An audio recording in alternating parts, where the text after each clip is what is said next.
Hai, assalamualaikum warahmatullahi wabarakatuh. Terima kasih udah klik dan nonton video ini sampai selesai. Pagi hari ke-89, tepat sehari sebelum bulan ketiga berakhir, Ibu Raka mendadak hilang dari rumah. Pagi itu Wulan menemukan pintu belakang terbuka lebar.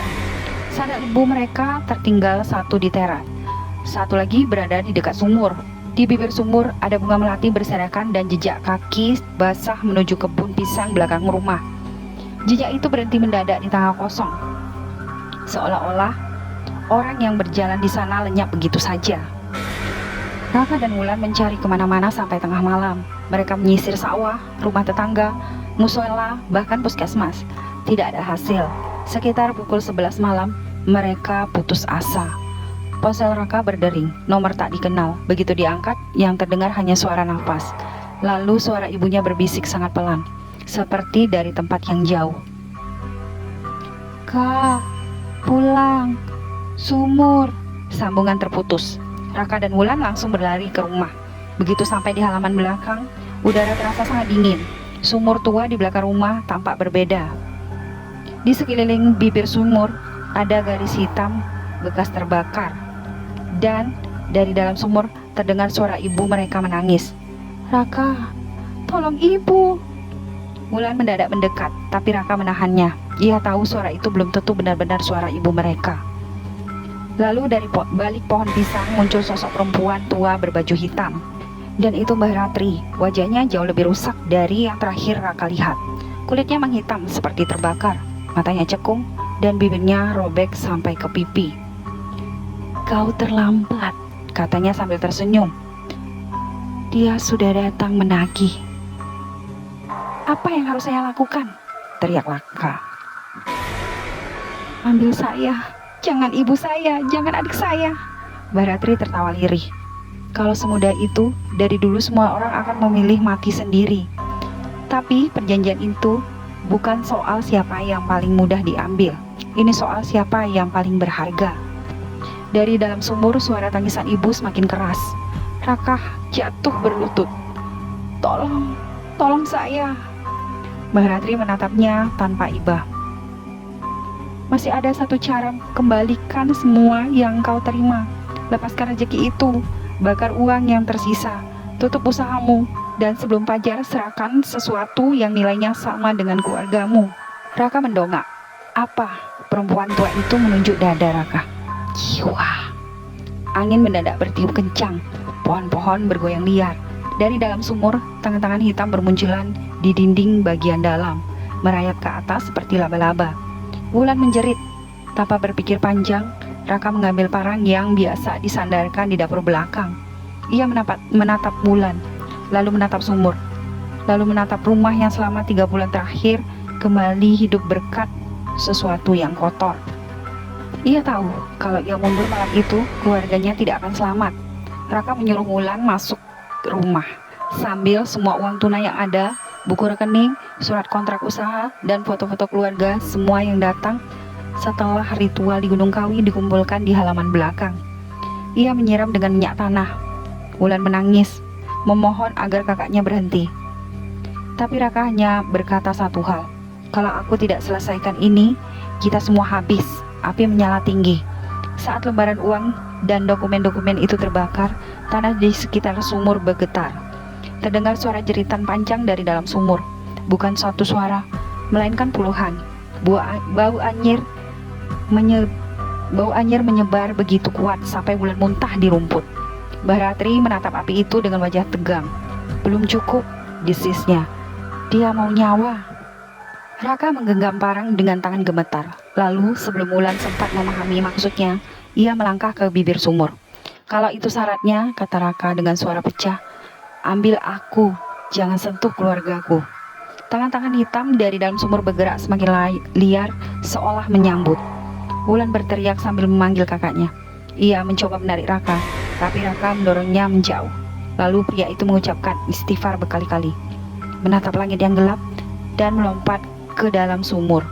Suara tubuh jatuh tidak terdengar. Yang terdengar justru ledakan angin dari dalam tanah.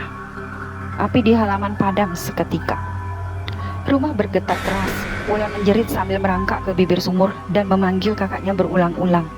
Tapi sumur itu gelap, sangat gelap, terlalu dalam. Tidak ada jawaban selain gema tangis yang perlahan-lahan berubah menjadi tawa. Tawa Mbak Ratri. Saat Wulan menoleh, perempuan tua itu sudah berdiri tepat di belakangnya. "Perjanjian selesai," bisiknya. "Di mana kakakku?" teriak Wulan. Mbak Ratri tersenyum lebar, menampakkan gigi-giginya yang hitam. "Yang jatuh ke dalam sumur bukan kakakmu." Wulan membeku. Mbak Ratri menunjuk ke arah rumah. Dengan tubuh gemetar, Wulan menoleh. Dan di sana, di depan pintu belakang, berdiri seorang pria dengan pakaian basah kuyup, wajah pucat dan mata kosong. Itu Raka, tapi ada sesuatu yang salah. Cara ia berdiri terlalu kaku, senyumnya terlalu lebar, dan matanya tidak berkedip sama sekali. "Mas," suara Wulan bergetar. Sosok itu pun berjalan pelan mendekat. Kakinya tidak menginjak tanah dengan normal, melainkan seperti diseret. Dari mulutnya menetes air hitam, lalu dengan suara yang sangat pelan, nyaris seperti bisikan dari dasar sumur, ia berkata, "Wulan, ibu sudah aman." Wulan mundur selangkah. "Mas, kamu siapa?" Senyum di wajah Raka melebar sampai nyaris menyentuh telinga. "Aku yang menagih." Lampu rumah mendadak bersamaan gelap. Teriakan Wulan menggema di seluruh halaman. Tetangga yang datang mendengar keributan hanya menemukan rumah itu kosong. Tidak ada Wulan, tidak ada Raka, tidak ada ibu mereka. Di halaman belakang, sumur tua tertutup rapat oleh akar-akar pohon yang tiba-tiba melilit sumur itu. Sementara di tanah yang hangus, bekas pembakaran ditemukan satu benda, foto keluarga mereka. Anehnya, dalam foto itu wajah Raka tidak ada. Yang tersisa hanya ibu dan Wulan, berdiri di antara dua sosok bayangan hitam yang tinggi kurus, seolah sedang dipeluk dari belakang. 2 tahun setelah kejadian itu, rumah keluarga Raka dibeli oleh orang luar kota. Mereka tidak tahu apapun tentang kisah sebelumnya. Rumah itu direnovasi, sumur belakang ditutup beton, dan keluarga baru itu sempat tinggal tenang selama beberapa bulan. Sampai anak bungsu mereka yang berusia 7 tahun mulai sering bicara sendiri di belakang rumah. Saat ditanya, "Sedang bicara dengan siapa?" anak itu menjawab polos, "Dengan Om Raka." Orang tuanya mengira itu hanya teman khayalan. Tapi suatu malam si anak terbangun sambil menangis dan berkata ada Om Basah yang berdiri di samping lemari mengajaknya bermain ke sumur. Sejak saat itu, gangguan demi gangguan mulai muncul. Air sumur tetangga sering mendadak keruh dan berbau amis.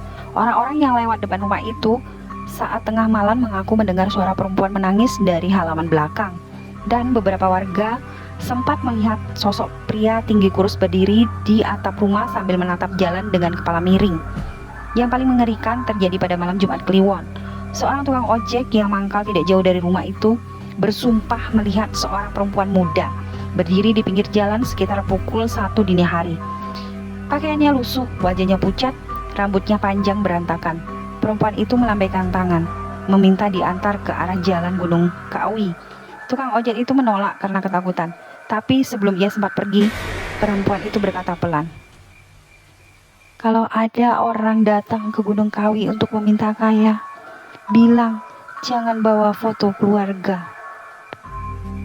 Esok paginya, tukang ojek itu jatuh sakit selama seminggu dan tidak pernah berani lewat jalan itu lagi.